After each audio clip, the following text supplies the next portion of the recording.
कक्षा 7 विषय हिंदी।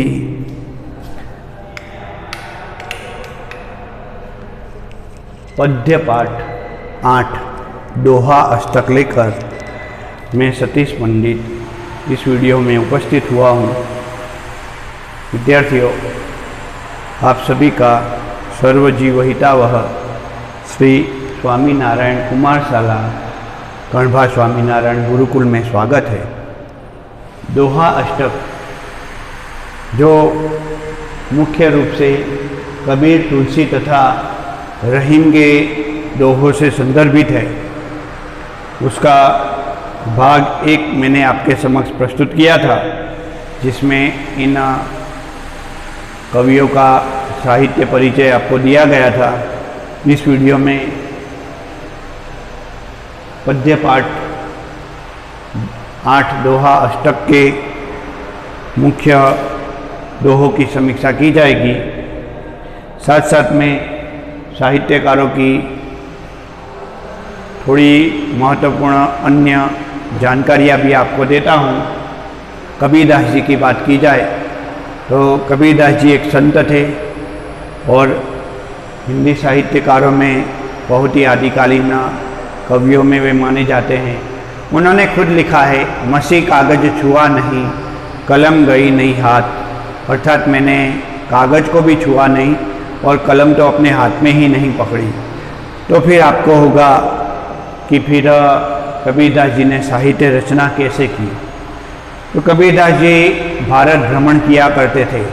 भारत भ्रमण ही नहीं, अपितु भारत के बाहर भी कई देशों की यात्रा वे किया करते थे। महाराष्ट्र और दक्षिण भारत से लेकर के उत्तर भारत के कई राज्यों, साथ साथ में पाकिस्तान का जो अभी सिद्ध प्रांत है, वहाँ अफगानिस्तान का प्रांत, ईरान, इराक तथा तुर्की तथा सऊदी अरब आदि राज्यों में उनकी यात्राएं हुआ करती थी। उनका संत वृंद बहुत बड़ा था। जब भी कबीरदास जी कुछ कहते थे तो वह दोहे के रूप में ही कहते थे।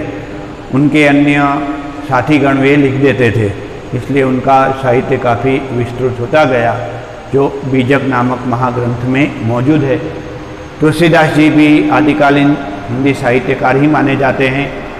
उन्होंने अवधी भाषा का प्रचार किया था। अवधी भाषा में उनका साहित्य सर्जन देखने को मिलता है।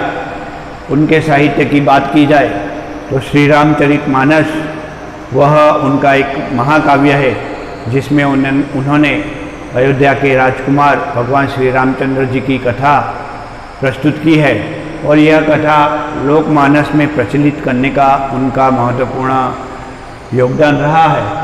रहीमदास जी बादशाह अकबर के 9 रत्नों में से एक थे।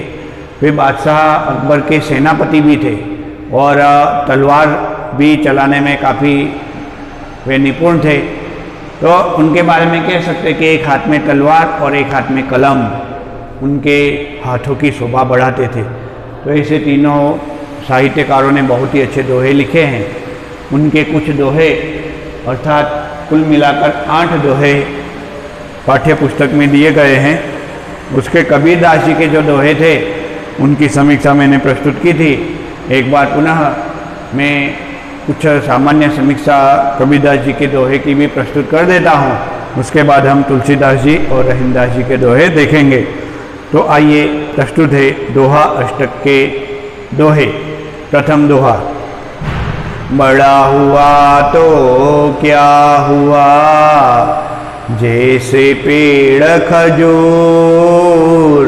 बड़ा हुआ तो क्या हुआ, जैसे पेड़ खजूर।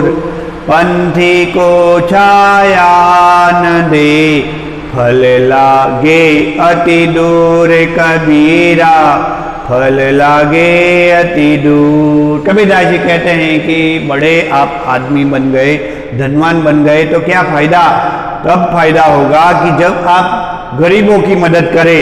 यदि आप किसी की मदद नहीं करते, किसी की सहायता नहीं करते, मुसीबत में पड़े हुए व्यक्ति को मुसीबत में से उबारते नहीं हो, तो वह आप जो हो वह खजूर के पेड़ की तरह हो। क्योंकि खजूर का पेड़ बड़ा होता है, काफ़ी ऊंचा हुआ तो क्या हो गया, उसकी कोई उतनी विशेषता नहीं है, क्योंकि वह किसी धूप में से आ रहे व्यक्ति की छाया भी नहीं बन सकता। खजूर के पेड़ के नीचे बैठेंगे तो छाया भी नहीं मिल पाती। साथ साथ में यदि फल प्राप्त करना चाहे, कोई भूखा हो तो उस पेड़ के ऊपर चढ़ भी नहीं सकता, क्योंकि फल इतनी ऊंचाई पर लगते हैं कि उस पर जाने में भी हर एक व्यक्ति सफल नहीं हो सकता है। तो ऐसे ही यदि आप खजूर के पेड़ की तरह ही दूसरों की मदद नहीं कर सकते तो आप खजूर के पेड़ की तरह ही हो, आप महान नहीं हो। दूसरा पद देखते हैं, दूसरा दोहा देखते हैं। साधु ऐसा चाहिए जैसा पशु भाई, सारे सारे को गही रहे, थूथा देही उड़ाए कबीरा, थूथा देही उड़ाए। यहाँ संतों की विशेषता बताई गई है कि संत जो होते हैं वह सूप जैसे होते हैं। सुपड़ा जो होता है उसमें अनाज छाना जाता है। अनाज को जैसे ही छानते हैं तो सुपड़े के आगे कचरा आ जाता है, उसको आप बाहर निकाल देते हो और सुपड़े के भीतर के भाग में आ जाता है अच्छा अनाज।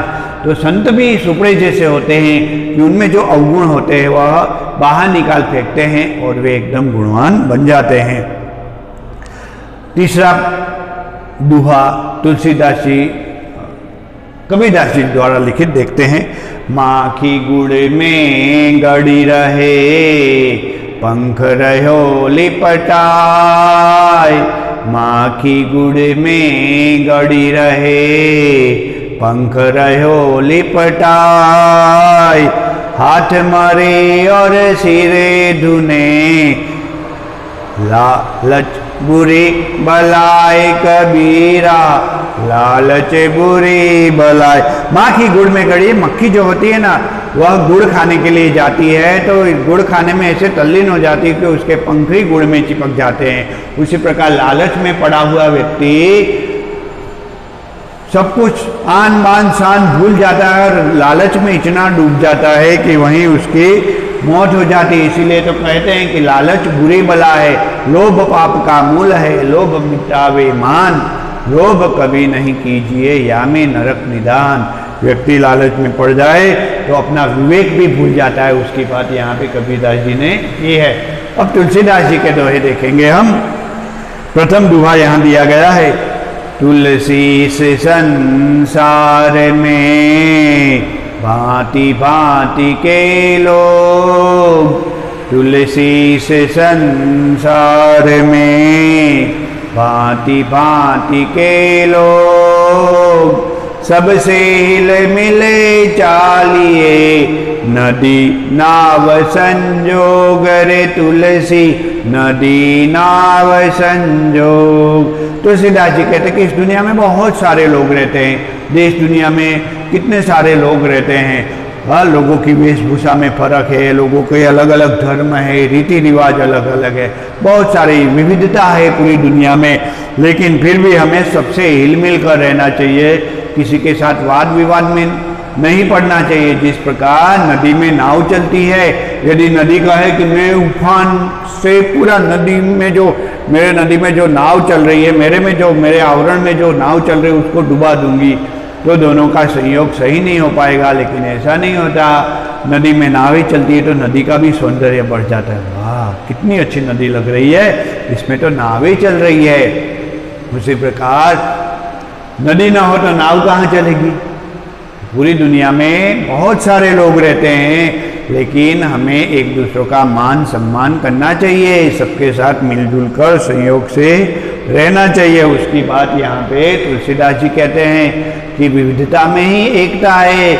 ऐसा तुलसीदास जी का कहने का तात्पर्य है। हम देखते हैं ना कि भारतवर्ष में ही देखा जाए तो वेशभूषा में भी कितना अंतर है, रीति रिवाज भी कितने अलग अलग है, धर्म भी कितने ज़्यादा है हमारे देश में, फिर भी लोग मिलजुल कर रहते हैं। और यही तो तुलसीदास जी का कहने का तात्पर्य है। दूसरा दोहा देखेंगे तुलसीदास जी का, जिसमें कवि कह रहे हैं तुलसीदास जी कि गरीबों की हाई कभी नहीं रहना चाहिए। जो गरीब होते हैं ना उन्हें हैरान परेशान नहीं कर देना चाहिए, क्योंकि कुछ लोग गरीबों को बहुत परेशान करते हैं। और अंततः गरीबों की हाय लग जाती है और उसके कारण बड़े से बड़ी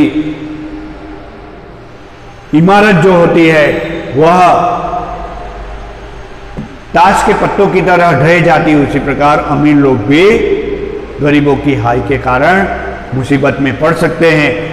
ऐसा कवि तुलसीदास जी का कहना है। उदाहरण भी दिया गया है कि किस प्रकार यदि हम जो पशु है, गाय है, भैंस है इत्यादि बोल नहीं सकते, लेकिन उनका अनादर करें, उनको अच्छी तरह से घास चारा उपलब्ध न कराए, उनको मारे, उनकी हाय ले। यदि किसान अपनी गाय को मारेगा या अपने बैल को बहुत मारेगा, आपने देखे कि कई किसान जो होते हैं वह अच्छी तरह से अपने बैलों को रखते हैं, लेकिन कुछ ऐसे किसान भी पाए जाते हैं जो खेत में बैलों से हल लगवाते हैं, लेकिन बैलों को बहुत मारते हैं, डंडे ही डंडे से मारते हैं और घास चारा भी बराबर नहीं देते।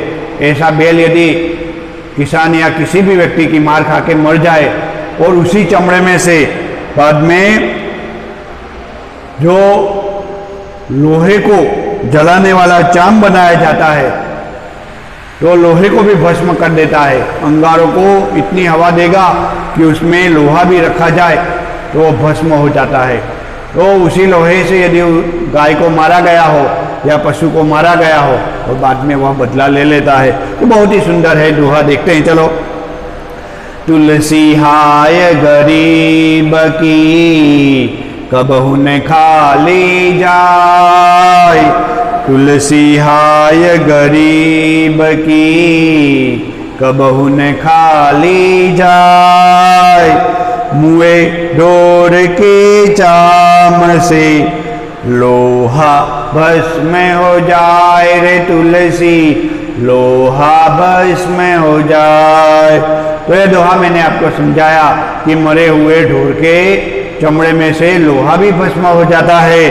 ऐसा उदाहरण तुलसीदास जी देते हैं। अब हम रहीम के 3 दोहे यहाँ दिए गए हैं, वह देखते हैं। प्रथम दोहा, रही मन धागा प्रेम का मत तोड़ो चटकाय, रही मन धागा प्रेम का मत तोड़ो चटकाय, टूटे से फिर ना जुड़े, जुड़े गांठ पड़ जाए रही माँ, जुड़े गांठ पड़ जाए।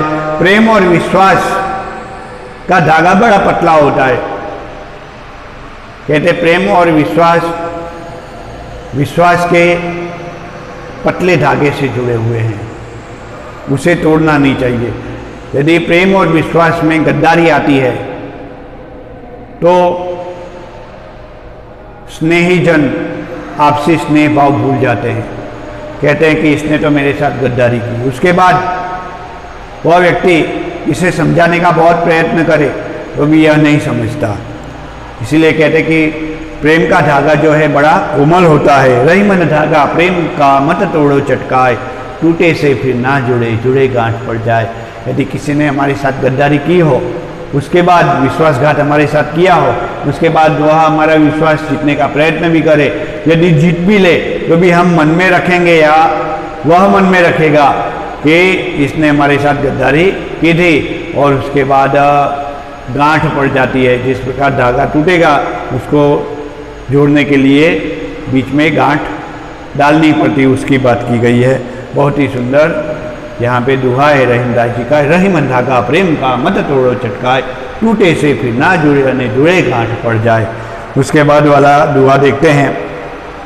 तरुअर फल नहीं खाते हैं, सरोवर पीवे ही न पानी, तरुअर फल नहीं खाते हैं, सरोवर पीवे ही न पानी, कही रहीम पर काज हित, संपत्ति संचय सुजानी, रहीमा संपत्ति संचय सुजानी। पेड़ कभी तरुवर अर्थात पेड़ कभी अपना फल स्वयं नहीं खा जाता और सरोवर खुद स्वयं अपना पानी नहीं पी जाता। उसी प्रकार सज्जन व्यक्ति जो है अपना धन जो है, अपनी धन संपत्ति जो है वह परोपकार के लिए रखता है, मुसीबत में पड़े हुए लोगों की मदद के लिए रखता है।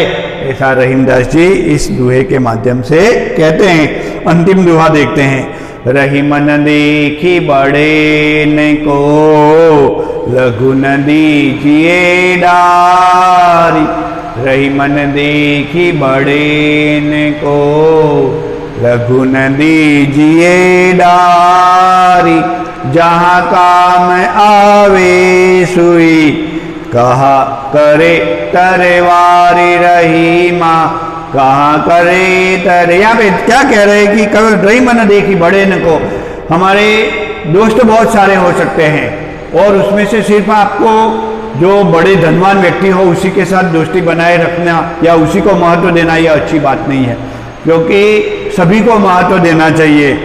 जब युद्ध होता है तब राजा को तलवार की आवश्यकता होती है, और जब कोई कपड़े फट जाते हैं तो उसमें सिलाई के लिए सुई की ज़रूरत होती है। इसलिए यदि हम कहें कि तलवार बहुत मजबूत है, हम उसी को अपने पास रखेंगे, तो फिर सिलाई करते समय क्या करोगे? तलवार से सिलाई करोगे क्या? नहीं हो सकता ना। यदि युद्ध होता है और आपको सुई तो बड़े काम की चीज़ है, हम सुई को ही महत्व देंगे, तो फिर युद्ध सुई से नहीं लड़ा जा सकता, तलवार से लड़ा जा सकता है। इसी प्रकार हमें अमीर हो या गरीब हो, सबके साथ अच्छा व्यवहार रखना चाहिए, क्योंकि गरीब व्यक्ति भी हमारे काम आ सकता है और अमीर व्यक्ति भी हमारे काम आ सकता है। इसीलिए किसी से व्यवहार मत बिगाड़ो। रहीमदास जी कहते हैं कि व्यवहार सबके साथ अच्छा बनाए रखो। तो यहाँ पे मैंने पद्य पाठ, दोहा अष्टक के कबीर, तुलसी तथा रहीम के सभी दोहे गाए, साथ साथ में उसकी समीक्षा प्रस्तुत की। मुझे विश्वास है यह वीडियो आराम से अंत तक आप देखेंगे तो आपको संपूर्ण दोहों की समझ अच्छी हो जाएगी। विद्यार्थियों, मैं आपको कहता हूं कि आपको यह सभी दोहे कंठस्थ करने हैं। सभी विद्यार्थियों को दोहा अष्टक के दोहे क्रम 1 से लेकर 8 तक के सभी दोहे कंठस्थ होने चाहिए। आप साथ साथ में इस काव्य का स्वाध्याय लेखन भी कीजिए। मैं आप सभी से इस वीडियो से विदाई लेता हूँ। जय स्वामीनारायण।